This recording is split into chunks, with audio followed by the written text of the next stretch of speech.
Welcome to IGM Guru. IGM Guru is one of the global leading online training and certification provider for IT expert by the skilled IT gurus to help them achieve their professional goals. Machine learning is an application of AI, artificial intelligence, that provides a system the ability to automatically learn and improve from experience without being explicitly programmed. So when I say improve from experience, this experience is different from the experience that humans encounter. This experience is mostly in the form of historical data. Okay, so if we encounter a particular thing, if you're noting it down, and that actually becomes a kind of log which you can actually feed it to your machine in a particular format or in a particular language which it could understand, and if it is able to do that, that particular machine would be able to experience the say learnings that you had faced. Okay, so with that it can actually work out a few things as well. So that's what exactly is the essence of machine learning. This is one of the most widespread techniques, I would say, which is actually prevalent, and this is actually used across industry. And speaking about machine learning, there are different techniques available inside machine learning.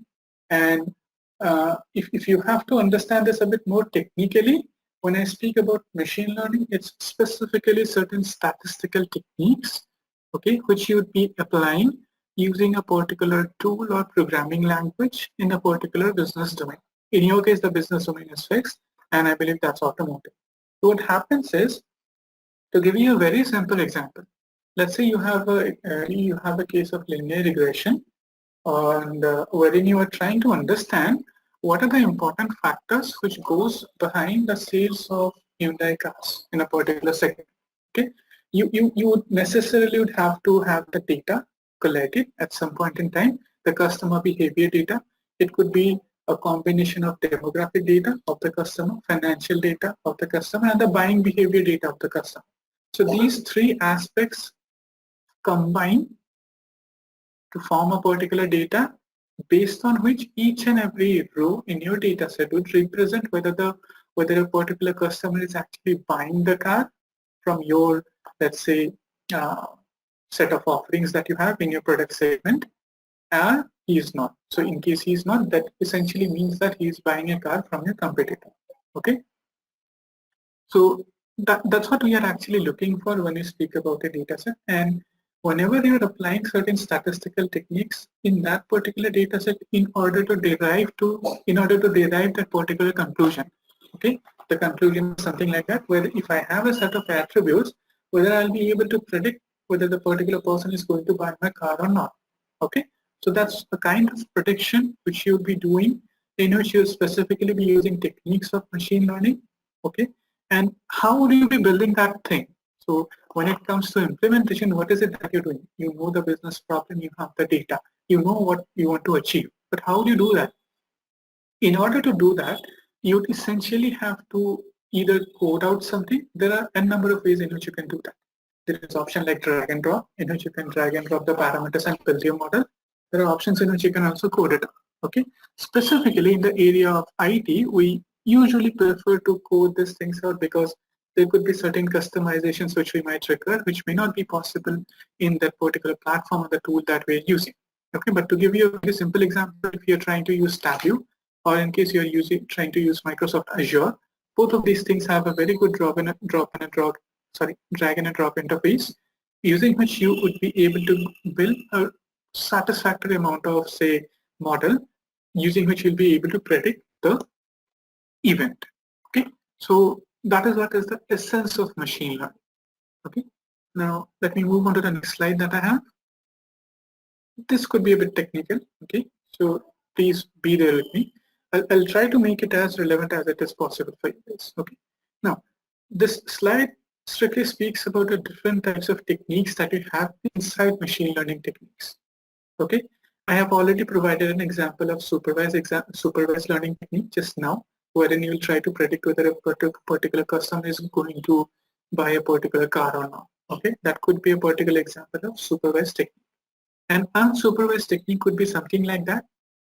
You have a combination of demographic, financial, and buying behavior of your data, and you want to understand which particular set of customers buys which segment of your car.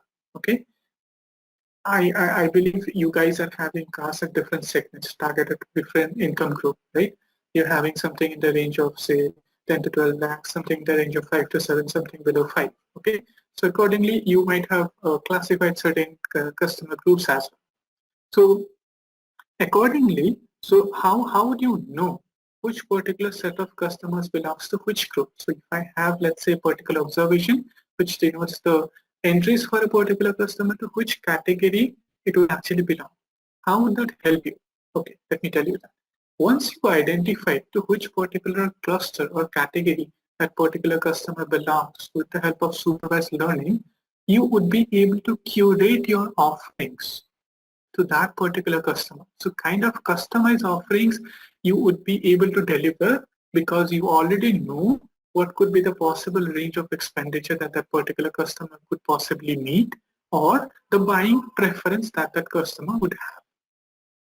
And almost all the people in those categories, okay, so let's say you have the overall database of your customer and you are classifying your customer into three distinct segments. Okay, someone who is actually high-end customer, someone who is in the middle income group customer, and someone who is below that middle income group customer. And this clustering is something which you are doing based on the buying preference that this customer has with respect to the automotive vehicle which it has purchased in the last 5 years. Okay, so if you are strictly able to identify your set of customers, you can actually focus your business in that area.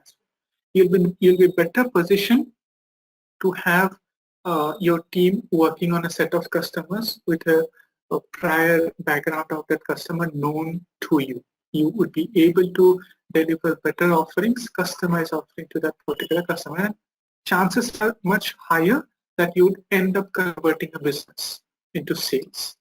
Okay, that's what we call it as a unsupervised learning. Now, if I have to explain you the difference technically, when I say supervised learning, we have a particular event and we have a particular response to that event. Okay, the event could be whether a particular person is buying a car or not, and the response is either yes and no. So when you have a data in that format, we call that data as a supervised data or labeled data.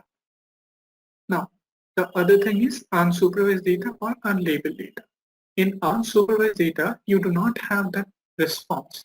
Okay, you will know whether a particular, you will know the factors which will lead to a particular customer buying a car, but you do not know whether that particular customer finally buys that car or not. Okay, in the area of statistics in the field of machine learning, it takes a lot of time to create such data sets. So usually in your real life data, you'll find most of the data belonging to unsupervised category. You need effort, you need time to convert unsupervised data into supervised data, which is essentially your historical data. Okay. Now, the third category is reinforcement learning. When I speak about reinforcement learning, it is basically what you will learn from your environment. Okay. To give you an analogy for this, all of you must have noticed at some point in time a particular toddler who is actually trying to adjust himself or herself in this particular world. Okay, to give you a particular example, during the very first days of his life in this particular in Earth, let's say he or she daily sees a particular observes a particular cup. Okay, let's say a cup from which smoke or steam is rising out. Okay, what might happen is initially that particular child or the toddler might like to touch that thing because he doesn't know what that is. Out of curiosity, he might touch that. Immediately he'll be getting a heating sensation, the result of which will be he'll be drawing his hand behind. Since they have a very short memory initially, he might like to repeat that thing, let's say, many number of times. To a certain point, you would be doing that. At certain level, you will understand that if he touches something from which steam-like thing is arriving, he is going to get a heating sensation. Once that realization comes to that toddler, he will stop or he will be apprehensive when he will be touching things like that. Okay, that's exactly the concept of reinforcement learning.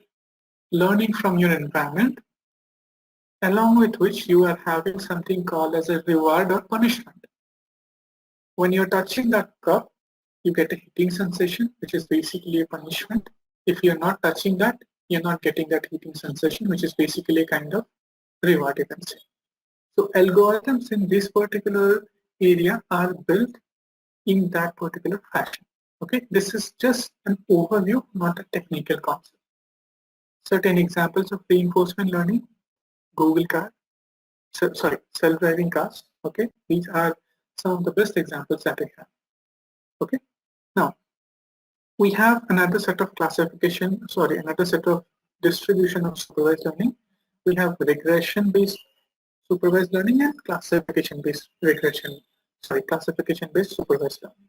Now this is purely based on the response variable. I mentioned there is something called as a particular event, and against that there is a response. Okay, so depending on the response variable, if you are having a continuous response variable, you would ideally end up applying regression techniques. And if you're having a discrete response variable, let's say yes or no, you'll end up applying classification.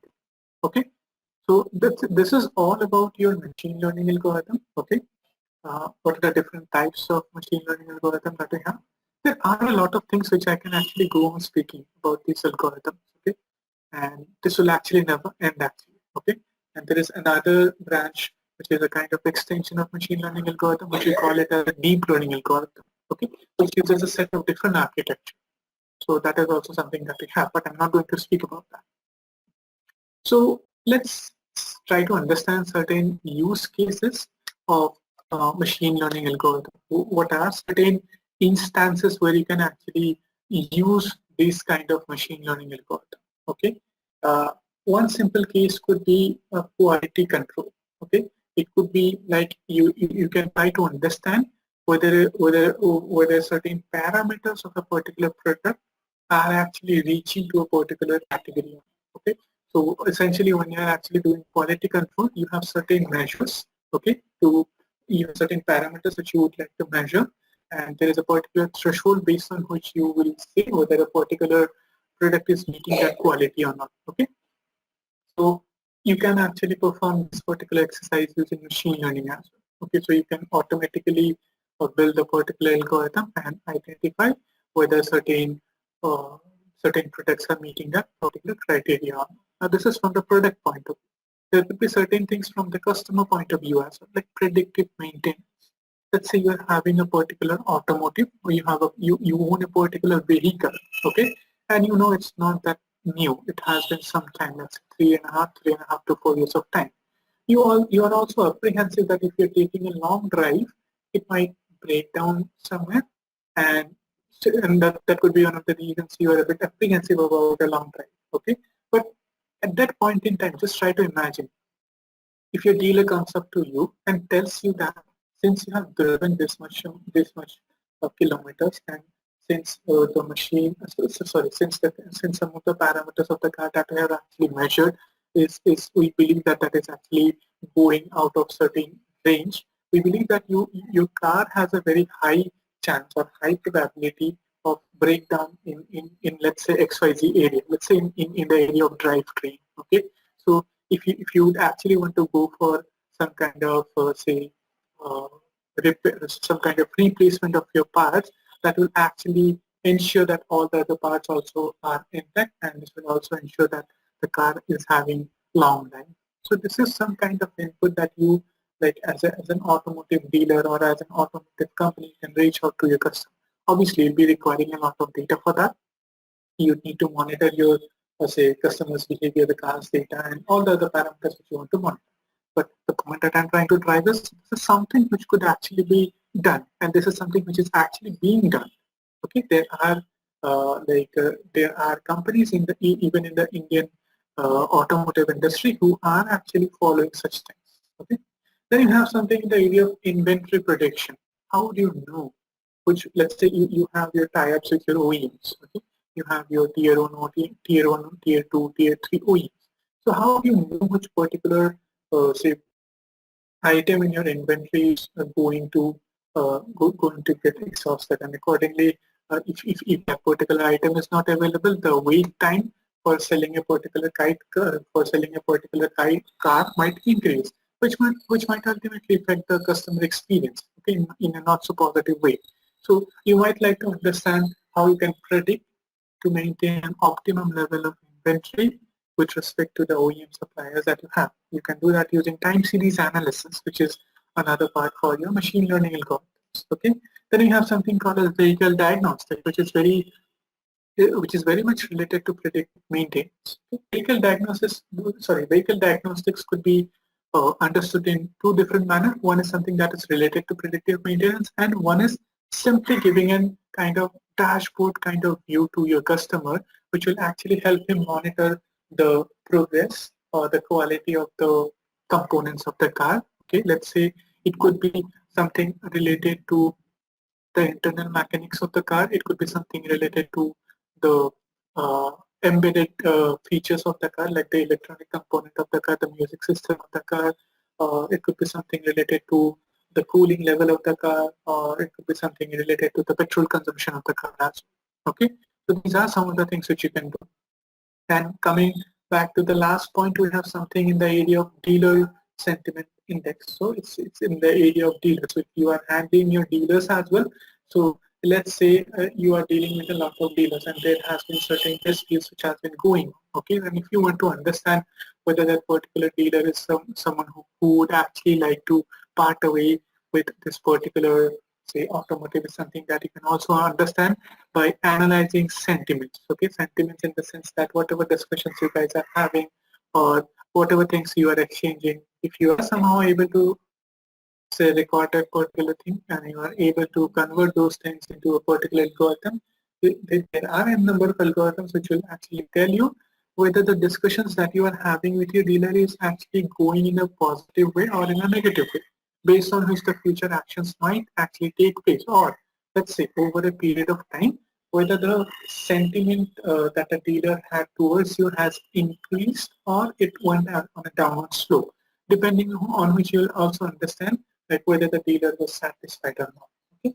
These could be probable areas in which machine learning could be used in the automotive sector. I'm not saying this is an exhaustive list, but yeah, these are some of the most widely used areas. Okay.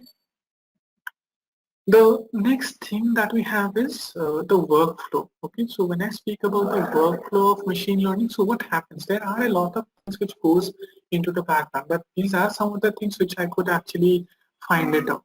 So, okay, I forgot marking this. So it should ideally be something like that. Business needs. This is actually the first thing.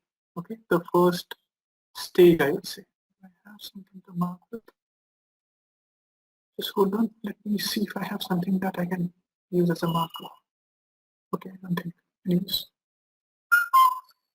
So what I'm trying to say is business needs. Okay, that's the very first block that you can see that forms the very first say block in this particular life cycle of machine learning work.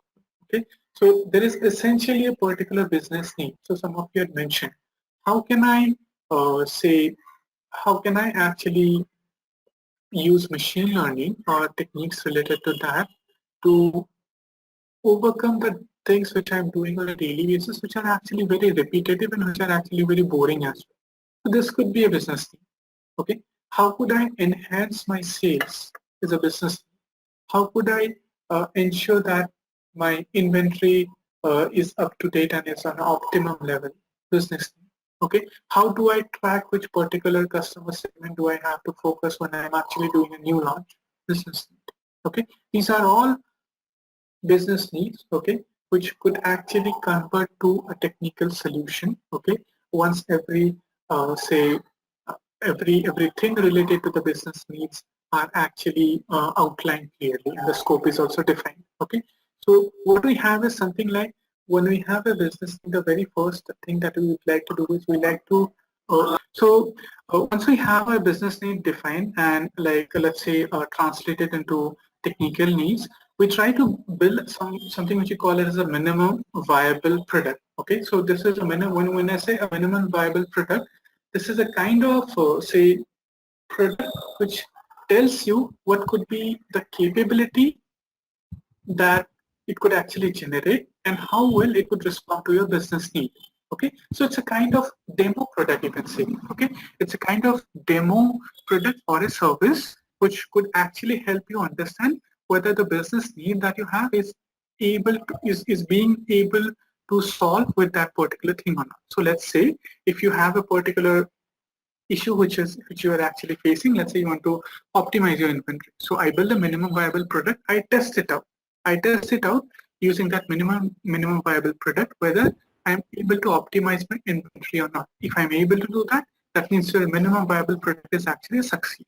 Okay, so that's what we define by a minimal viable product. It's a kind of demo product, you can say, which is actually used to identify whether the business need is getting solved or not, but on a lower scale.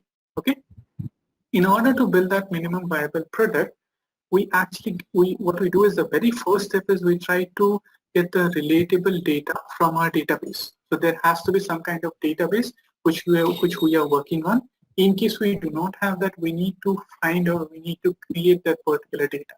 Essentially, this thing is something which you guys should need to know. If you are planning to build any kind of algorithm, be it machine learning algorithm or AI-based algorithm, you need to have data. And you need to have the correct data which is actually relatable to the business problem that you have. If you have a business problem related to inventory and if you're giving me sales data, that is not going to help. Okay, things like that. So once you have your data, you'd be going for data preparation. Okay, so when I say data preparation, certain steps which you'll be actually using it on your raw data set to make sure that this data set is consumable or in a particular format ready to be consumed by the model which we are choosing to build on. Once it is model ready, we'll be choosing out of all the different algorithms that we have, we'll be choosing the best set of algorithms. We'll be running that algorithm. Once we run that algorithm, we get a particular accuracy with respect to that particular model. With respect to that accuracy, you will also be getting certain outputs from that model. Okay, so let's say if we want to understand the if we want to optimize our inventory, we will definitely define what is the optimal level of inventory, and against that particular data, against that particular model, the output of that model, we will try to understand whether the output that our model is providing, what our optimal inventory was supposed to be defined with. So let's say our optimal inventory was, let's say, 4 units, and if our model is predicting 3 units, we can say that it is very close to it. So that's what we define by evaluating a particular model. And once we are satisfied with the output of the model, we can actually productionize this particular model. If we are not satisfied with the output of the model, we might have to change the modeling technique, and we might have to do that until and unless we are satisfied with the output of the model. Okay. Now, when I speak about model evaluation, there is 2 aspects of it. There is statistical evaluation and there is business evaluation. Okay, these are statistical concepts which we are drawing it out, and there are high chances that the model could have a very high accuracy statistically, but from the business point of view, it may not satisfy fully. So both these things have to merge together before we move on to the next step, which is called productionizing the model. When we say we productionize the model, we create a service out of that model or kind of services out of that model.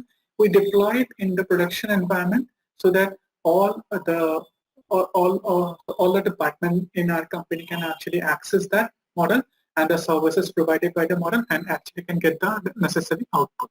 Okay. Once that model is productionized, we will be deploying that and we'll be making real-time predictions on that particular model. Okay. Over a period of time, you'll see that this initially, if you remember, the data that we'll be getting initially is something that we'll be getting in a particular frequency of time. It might happen that there are certain data sources which might keep getting updated in a particular frequency. Let's say in a period of 15 days or 30 days. It could be a customer database. It could be any particular database. So as and when your data gets modified or appended, you have to rerun your entire model. Okay, and these are some of the things which could be automated.